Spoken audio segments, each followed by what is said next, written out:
तो आज हमारा लॉज ऑफ मोशन का ही है।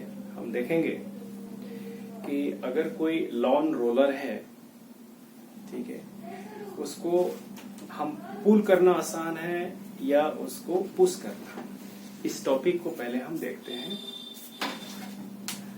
तो क्वेश्चन आता है, ये पुल करना ही आसान है। It is easier to pull a lawn roller than to push it. इसको एक्सप्लेन करना है, ठीक है ना।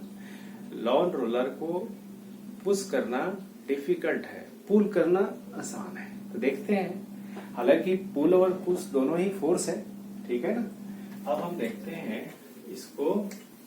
क्वेश्चन आपका इस तरह से आता है, why is it easier to pull a lawn roller than to push it, ठीक है ना। क्वेश्चन ये है आपका, why is it easier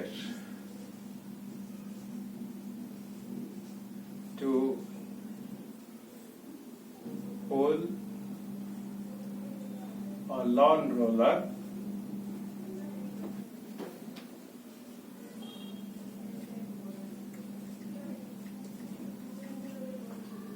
than to push it। ठीक है, ये क्वेश्चन है। इसी क्वेश्चन को मैं एक्सप्लेन करता हूं आज। तो सपोज करिए, जैसे आप लॉन रोलर समझते हैं ना, जो लॉन में रोलर चलाया जाता है उसको लेवल करने के लिए। तो ये हमारा एक लॉन रोलर है, हम सपोज कर लेते हैं।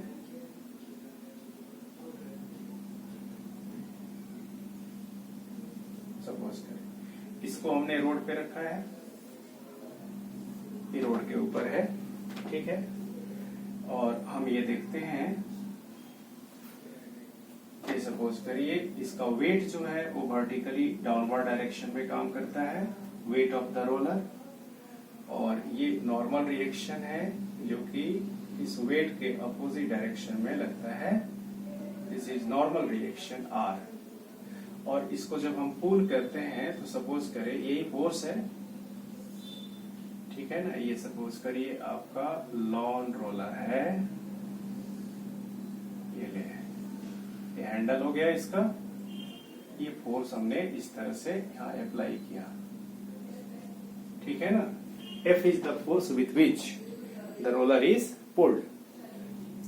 तो हमने दिखाया इसमें जो फोर्सेज काम कर रहे हैं, ये फोर्स जिससे हम पुल कर रहे हैं, इसका वेट जो वर्टिकली डाउनवर्ड डायरेक्शन में काम करता है, नॉर्मल रिएक्शन जो है वर्टिकली अपवर्ड डायरेक्शन में।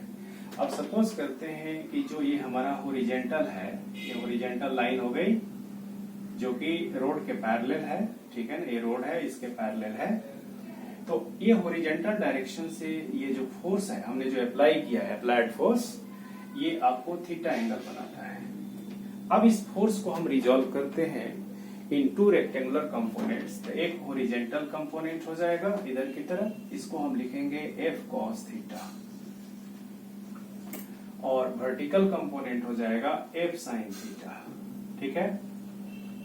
तो ये हमारा हो गया ये रेक्टेंगुलर कंपोनेंट्स। अब जरा देखिए, जो ये रेक्टेंगुलर कंपोनेंट का जो वर्टिकल कंपोनेंट है और R दोनों आपको अपवर्ड डायरेक्शन में है, वेट डाउनवर्ड डायरेक्शन में है। तो हम लिख सकते हैं R plus F sine theta that is equal to weight, ठीक है।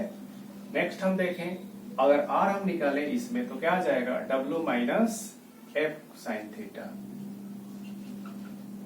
ठीक है। और फ्रिक्शनल फोर्स, अब सपोज करिए हमने फोर्स इधर लगाया तो फ्रिक्शनल फोर्स आपको ये जो रोलर है उसके सरफेस और जो हमारा रोड है कांटेक्ट सरफेस यही हो गया। तो फ्रिक्शनल फोर्स आपको ऐसे काम करेगा, और this is kinetic friction, F के लिखेंगे बिकॉज रोलर पुल किया जा रहा है ना, राइट साइड में। तो इसका ड्राइविंग जो फोर्स है, ठीक है ना, इसको आगे की तरफ बढ़ाने वाला जो फोर्स है F नहीं है, F cos थीटा है, ठीक है ना। तो F cos थीटा के कारण ये रोलर जो है आगे की तरफ बढ़ता है, फॉरवर्ड मूव करता है। और हमने ये देखा कि ये जो वर्टिकल है, वर्टिकल लाइन में जो फोर्सेज है F sin theta and R upward में है, वेट इसका डाउनवर्ड में है, तो ये बैलेंस कर रहा है। Upward, total upward force is equal to downward force. इसे हमने आर निकाल लिया। तो अब फ्रिक्शनल फोर्स यानी काइनेटिक फ्रिक्शन की वैल्यू जो होती है एफ के इज इक्वल टू, हम क्या लिखते हैं, है ना, म्यू के आर, ये लिखते हैं ना, mu K R, that is equal to mu K, और आर की जगह हम क्या लिखेंगे, ये वैल्यू पुट कर देंगे, ठीक है ना, W minus F sine theta, ठीक है ना। ये आर की वैल्यू हो गई, सॉरी एफ के की वैल्यू हो गई, this is the value of F के। इसको इक्वेशन हमने 1 कर दिया, ठीक है। अब हम क्या करते हैं, इसी रोलर को इसी फोर्स से जो हमने एफ लगाया है, अब हम क्या करें, इसको पुश करें, ठीक है ना। तो हमारा वही रोलर है जिसका वेट डब्ल्यू है, ये सपोज करिए यही रोलर हमारा है। इतना आपको थोड़ा स्फीयर की तरह बनाए, बहुत छोटा ही है, कोई बात नहीं है, इससे हमें, है ना, इसका ये नॉर्मल रिएक्शन हो गया अपवर्ड डायरेक्शन में, आर, इसमें हम आर डैश कहें, ठीक है ना, नॉर्मल रिएक्शन आर डैश, और वेट इसका वर्टिकली डाउनवर्ड डायरेक्शन में डब्ल्यू। और इस फोर्स से हम क्या कर रहे हैं, इसको पुश कर रहे हैं। सपोज करें यही फोर्स है हमारा, दिस इज द फोर्स, ठीक है ना, जो फोर्स हम लगा करके इसको पुश कर रहे हैं, एफ इज द फोर्स, यही हमारा फोर्स हो गया एफ, ठीक है। अब ये सपोज कर लेते हैं, अब रोलर हम बना देते हैं यहाँ पे, ये लीजिए,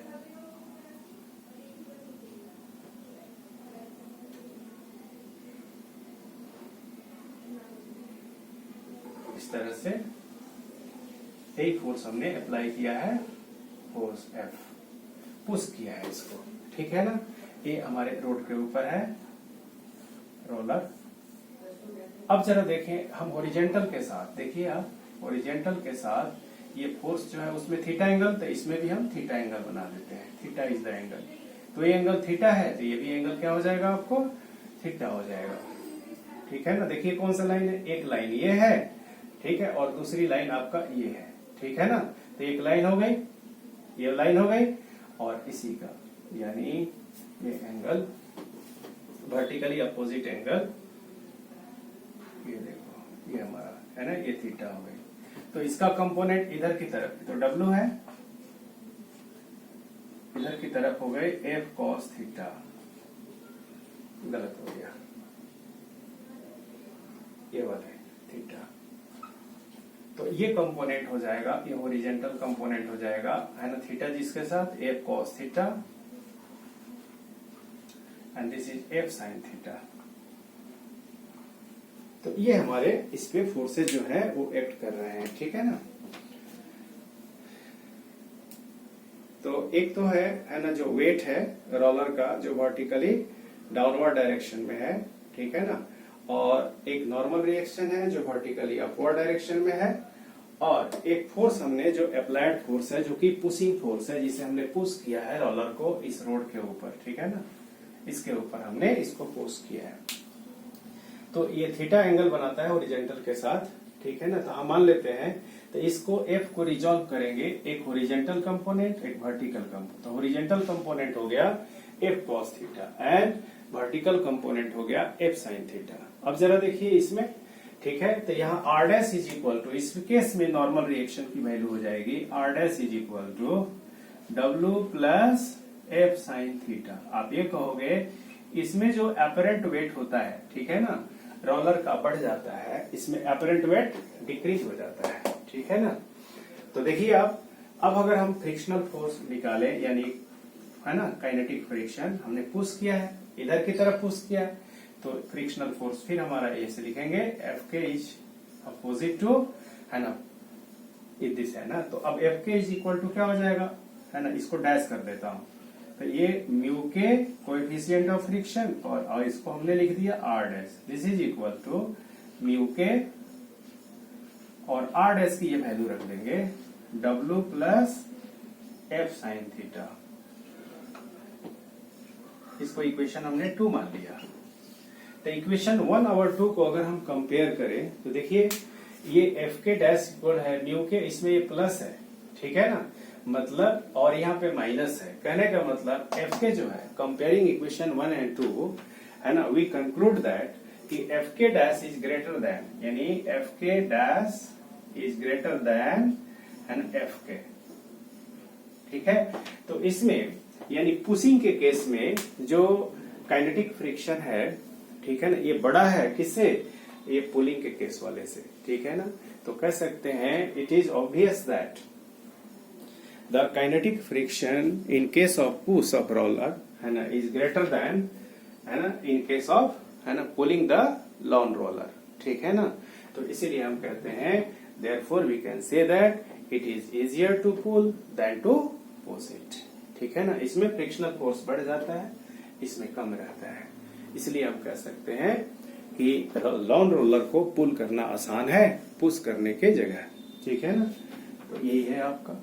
नेक्स्ट हम चलते हैं फिर थोड़ी सी इसके, जैसे आपने थोड़ा सा है ना सेंट्रीपिटल फोर्स, ये क्या होता है, मैंने उसमें नहीं पढ़ाया था, 4th चैप्टर में जो है ना सेंट्रीपिटल फोर्स था है ना, उसके बारे में नहीं उतना ज्यादा पढ़ाया था, बस थोड़ा सा इंट्रोडक्शन इसमें। आप क्या है देखिए, सेंट्रीपिटल है ना, सेंटर सीकिंग फोर्स है ना, इसका मीनिंग होता है सेंट्रीपिटल, पिटल का अर्थ होता है सीकिंग है ना, तो सेंटर सीकिंग फोर्स को क्या कहते हैं, सेंट्रीपिटल। इसको आप ऐसे समझे, centripetal force is that force which acts towards the centre along the radius of A circular path. ठीक है ना, किसी सर्कुलर पाथ के सेंटर की तरफ और रेडियस के अलोंग काम करने वाला फोर्स होता है, उसको हम बोलते हैं सेंट्रीपिटल फोर्स। यही फोर्स है, ड्यू टू दिस फोर्स या this force is required to make a body move on a circular path with uniform speed. तो किसी सर्कुलर पाथ में किसी बॉडी को यूनिफॉर्म स्पीड से अगर मूव कराना है तो उसे ये सेंट्रीपिटल फोर्स रिक्वायर्ड होती है। ठीक है ना, तो हम देखें, सपोज करिए कि एक कोई सर्कुलर पाथ है, ठीक है ना, सर्कुलर पाथ है, मान लेते हैं इसका रेडियस अगर हमारा कितना है, स्मॉल r मान लेते हैं, ये इसका सेंटर है, और कोई बॉडी जो है इसके है ना इस पे अगर मूव कर रही है, उसका मास m है और यूनिफॉर्म स्पीड जो है वो v है, तो सेंट्रीपिटल फोर्स को क्या लिखते हैं, force is equal to mass into acceleration. तो मास और सेंट्रीपिटल एक्सेलरेशन हो जाएगा, तो एक्सेलरेशन की वैल्यू होती है v²/r। तो mv²/r यही इसी को कहते हैं, ये वैल्यू होती है सेंट्रीपिटल फोर्स की। ठीक है ना, आप डायमेंशनल फार्मूला में आपने हो सकता है डेराइव किया होगा इसको, एक्सप्रेशन फॉर सेंट्रीपिटल फोर्स। ठीक है ना, तो उसमें तो आता है वैल्यू F = K mv²/r आता है। ठीक है ना, लेकिन वहां K की वैल्यू 1, तो इसीलिए F = mv²/r, this is the expression for centripetal force. समझ गए बच्चे? ठीक है, अब हम इसके, ठीक है ना, अब देखते हैं जो फ्रिक्शन का आप कहाँ कहाँ रोल प्ले करता है। जैसे मान लो कोई सर्कुलर हॉरिजॉन्टल ट्रैक है, उसके ऊपर अगर कोई कार है या आप बाइक है आप चलाते हो, साइकिल चलाते हो, तो क्या होता है, जैसे मान लो कि इस तरह से हमारा सर्कुलर पाथ है, बीच में सेंटर है, आप ऐसे मूव कर रहे हो, तो उसकी एक खास स्पीड होनी चाहिए। तो मैक्सिमम स्पीड है ना किसी कार की या किसी भी व्हीकल की क्या होनी चाहिए, ताकि आपकी ड्राइविंग सेफ हो सके। सेफ ड्राइविंग के लिए what should be the maximum speed of the car on the circular horizontal track. ठीक है ना, तो सेफ के लिए हम निकालते हैं, ये टॉपिक हमारा नेक्स्ट डे का है।